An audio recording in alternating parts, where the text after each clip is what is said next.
নমস্কার বন্ধুরা, চাঁদ ক্রিয়েশনে সবাইকে স্বাগত। আজকে লাউ পাতার ভাপা করব ছোলার ডাল দিয়ে আর তিল বাটা দিয়ে। দেখুন কিভাবে করছি রান্নাটা।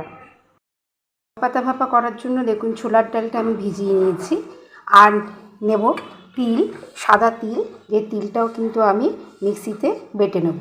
দুটোকে আলাদা আলাদা করে বাটবো। প্রথমে ছোলার ডালটা বেটে নেব, তারপরে তিলটা বাটবো। লাউ পাতাগুলো দেখুন ধুয়ে নিয়েছি খুব ভালো করে। প্রত্যেকটা লাউ পাতা কিন্তু খুব ভালো করে ধুয়ে নিতে হবে। এখানে আমার মোটামুটি 8খানা মতন লাউ পাতা আছে।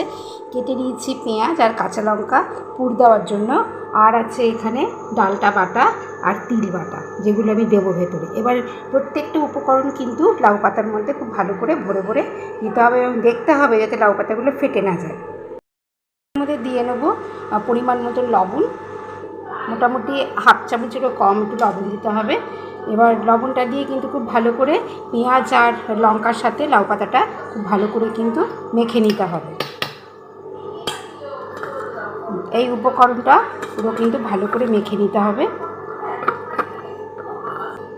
মাখাটা আপনারা হাতের সাহায্যেও মাখতে পারেন, আবার চামচের সাহায্যেও মাখতে পারেন, যার যেরকম সুবিধা।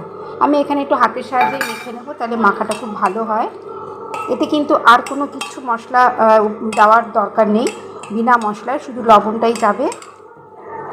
মেখে একটু 2-3 মিনিট রেখে দিতে হবে, যাতে পেঁয়াজ থেকে যে জলটা ছাড়ে সেটা যাতে ডালের মধ্যে পুরোটাই হয়ে যায়, তাহলে টেস্টটা ভালো হবে। তিল মোটামুটি 1 চামচ মতন তিল আমি এতে নিয়ে নিলাম। আবারও একটু ভালো করে মেখে নিতে হবে। গ্রেভিটার মধ্যে দিয়ে নেব হাফ চামচ মতো লবণ, সরষের গুঁড়ো। এগুলো দিয়েও কিন্তু খুব ভালো করে একটু ঘেটে নিতে হবে। আমি যে ডালটা বেটেছিলাম গ্রাইন্ডারে, তার সেই গ্রাইন্ডারটা ধুয়ে আমি রেখেছি, আর তিল বাটাটাও ধুয়ে রেখেছি বা গ্রাইন্ডারটা। এবার এর মধ্যেই আমি কিন্তু এই জলটার মধ্যে আমি কিছুটা তিল দিয়ে দেবো, সাদা তিল। তিলটা দিয়ে খুব ভালো করে একটু ঘেটে নিতে হবে। পাতাগুলোর মধ্যে কিন্তু আমি এই ডাল আর তিল যেটা ছিল সেটা কিন্তু পুরের মতন ঢুকিয়ে নিয়েছি প্রত্যেকটা পাতার মধ্যে। এবার এগুলোকে ভাঁজ করে ফেলতে হবে। আমি কিছুটা দেখুন ভাঁজ করেও রেখেছি এবং প্রত্যেকটা ভাঁজের মধ্যে একটা করে লবঙ্গ দিয়ে আমি জিনিসটাকে আটকে দিয়েছি যাতে বেরিয়ে না যায়।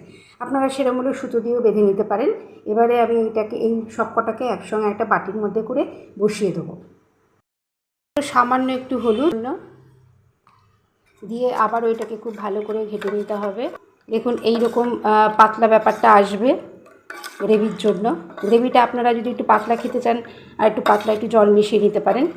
সেখানে কিন্তু আপনাকে একটু তিলও মেশাতে হবে। কড়াইতে জল দিয়ে নিয়েছি। এবার এই পুরো লাউ পাতার ভাপা করার জন্য এই বাটিটা ধরে কিন্তু আমি জলের ওপর বসিয়ে দেবো।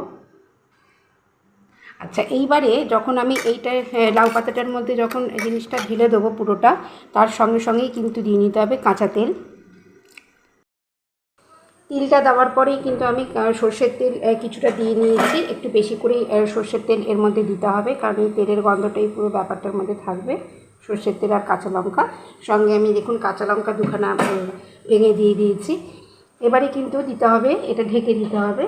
ঢেকে দিয়ে আমি কড়াইতে যে জলটা গরম হয়ে গেছে তার মধ্যে এটা বসিয়ে দেবো।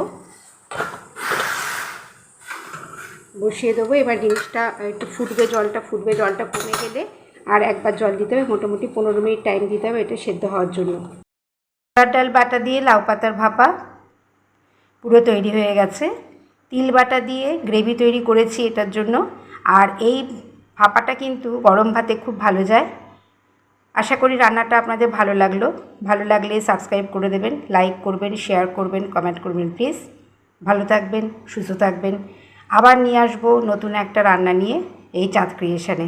নমস্কার।